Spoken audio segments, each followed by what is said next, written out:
going right. Did you think Izzy won the fight?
Hey everybody, thanks for coming. Hopefully you all can hear me. Um, we're gonna kind of delve into email marketing a little bit. It's been among the most successful avenues for me as far as getting new clients, as well as for some of my actual clients who are in B2C. So let me just give a little background on myself, and then we'll kind of run through the technical details of how it works. So I'm an entrepreneur, businessman. I started off with a startup tech company, ended up selling it after some privacy issues. Got involved in a pretty interesting, I would say, viral experiment. A professional cuddling company. You can Google it. It's a real thing. There were over 10,000 appointments booked. We eventually ran into legal issues there. After it kind of took off, it's still around. The main issue with it was we couldn't advertise. So I pulled out of it about a year ago to start my second agency, which is You Don't Need a CMO. So to kind of go into, the topic of this discussion, why email is still superior to LinkedIn and why it's becoming even more and more so as we go on. LinkedIn is a recruitment and networking platform primarily. If you look at, recent trends, you'll see the response rates dropping off in InMail. LinkedIn's actually implemented different features as far as on mobile and in their email marketing to customers that favor recruiters and take attention away from salespeople or kind of networking content. If you've ever advertised on LinkedIn, you know how high the cost is to do cost per lead ads, which are essentially simply InMails with an ad logo on it. In general, LinkedIn is really another social media network, a way to kind of put content out there and get it in front of people. It's not the sales platform that it kind of used to be.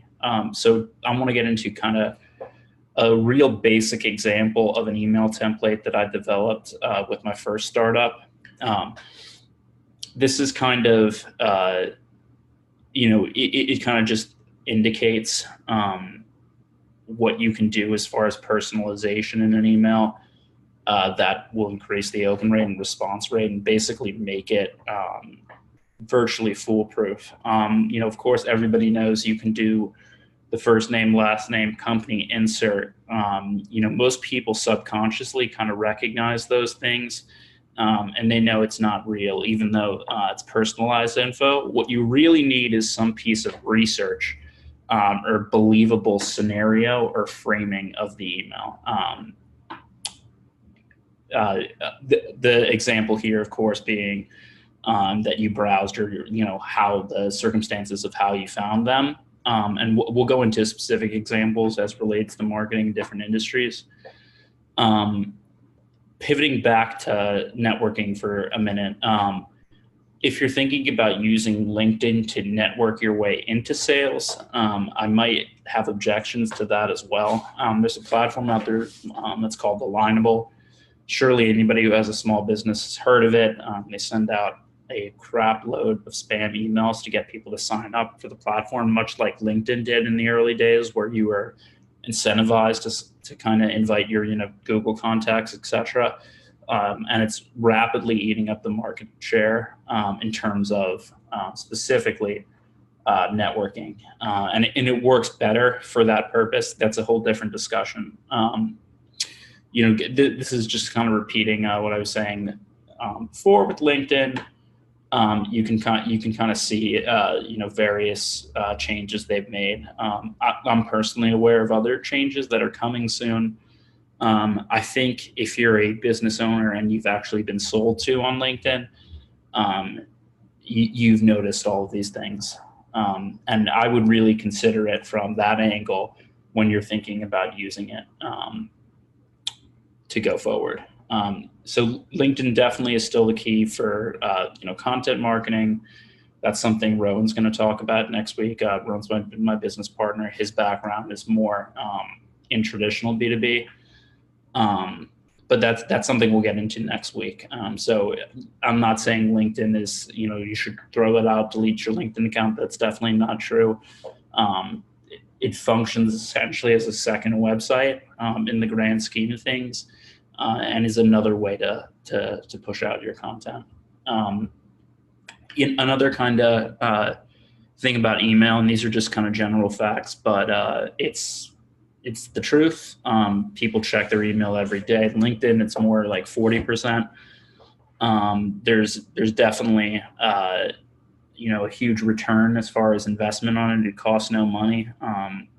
Obviously, email servers are free. You already have them in most cases, and you're able to personalize and automate in a way that LinkedIn would actually ban. When I'm talking about email marketing, I'm really not talking about newsletters. So anything with visual content, graphics, that's really not what we're talking about when we're referring to email marketing. There's a whole different science there as far as open and response rates that has a lot to do with who's on the list, and UX UI. Really what we're talking about is applicable to a startup that's trying to get pilot customers, an agency that's trying to get clients.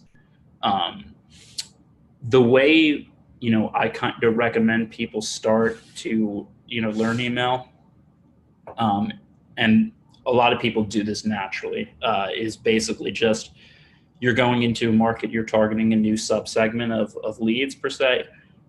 You go through, you personally handwrite emails, maybe mix it up. You don't even have to be super methodical with what you're doing, but you can brainstorm, send it out, and actually, record the responses you get and kind of adapt from that, and eventually come up with some template ideas. That's how I've come up with my best templates.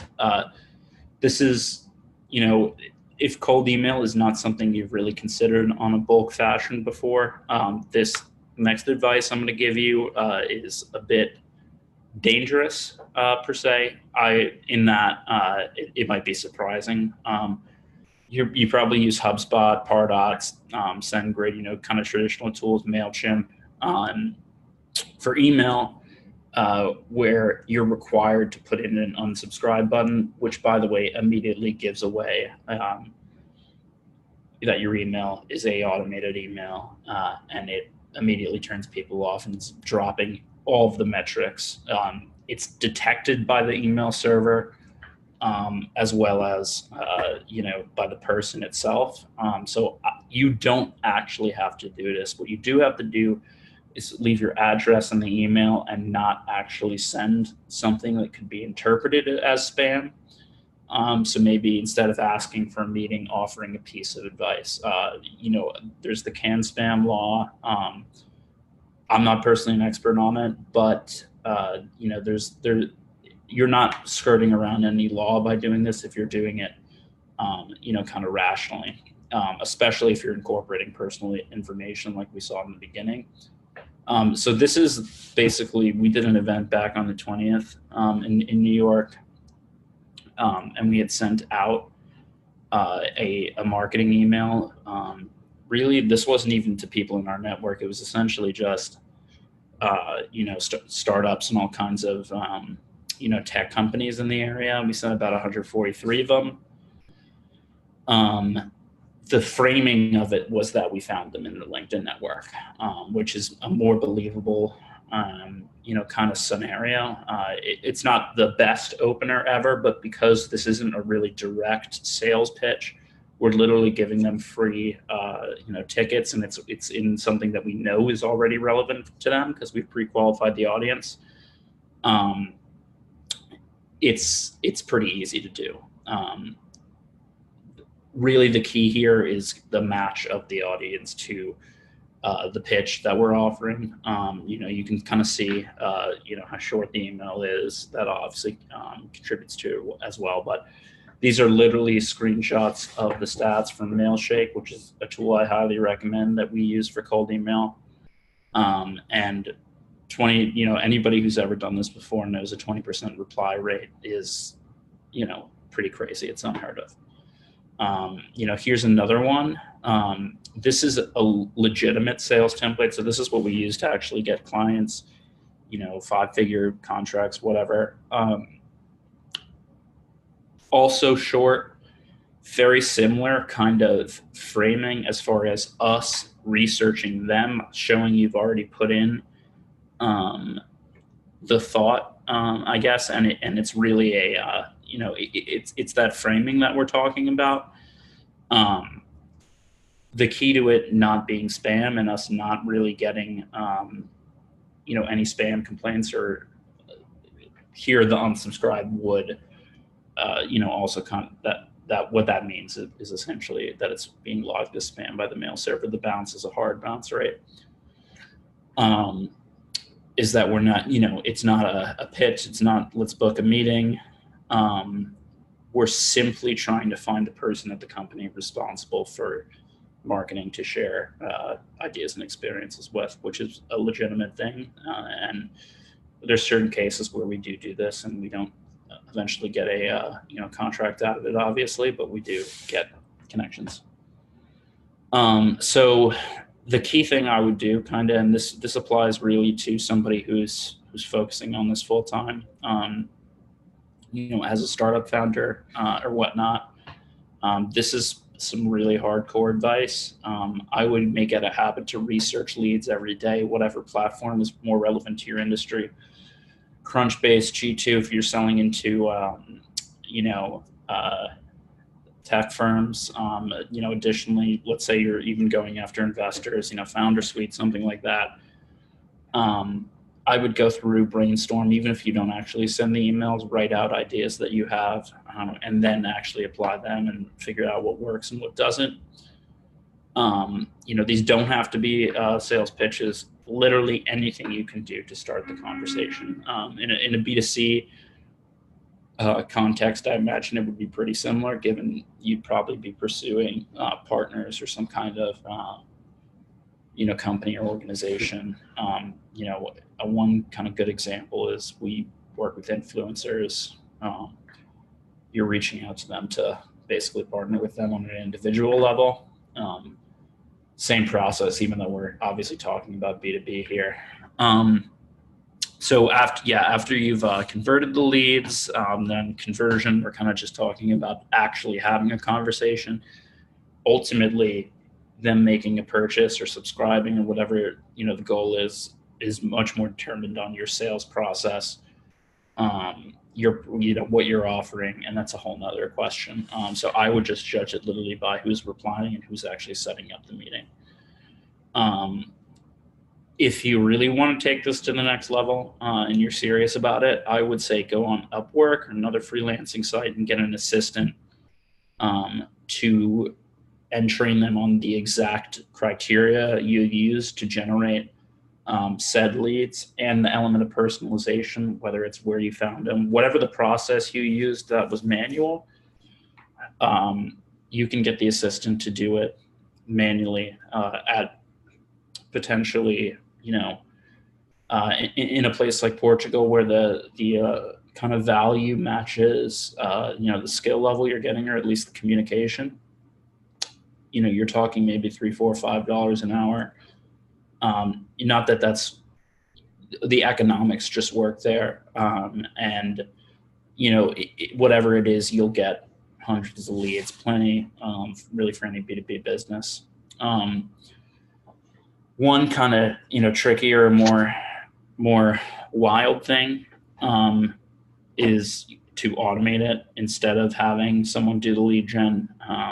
This is particularly what we do with different campaigns we have running. We have Zapier triggers on a Google Sheet. So the assistant or, our lead gen person will type leads into a Google Sheet, or we'll have somebody scrape into it through API. And it'll go and load them into pre-existing Mailshake campaigns. Once the responses come in and we have the meeting confirmed, potentially it could be Calendly or just a Gmail trigger. I'm sure everyone knows what Zapier is. It'll go back into our CRM, and we use a couple different CRMs. So this is getting into a different area, but it's very relevant if you're going to be doing email marketing. And these are kind of different ways to keep your domain safe. If you are sending over 100 emails a day, which I don't think most people will, but it's easy to get ambitious.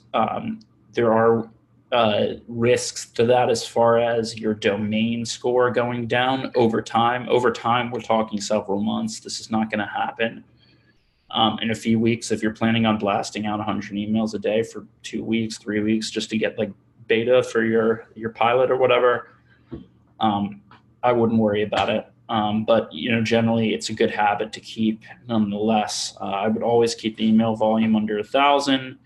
Don't email, people at the same domain. Do a hard, vertical lookup in the Google sheet and make sure you separate the employee list into separate lists. And when you upload them to Mailshake, do it every day so they split, or whatever tool you're using. 100%, you need to buy an alternative domain. For example, .co.com. You can forward the responses from .co to your .com, but it won't. If you're, mixing up the volume, maybe you're emailing people at a domain of a client that you have, you're not putting your main domain at risk, which obviously you never want to do because it's business critical. Excuse me. So and then I would have your assistant or you can do this potentially if you have the time.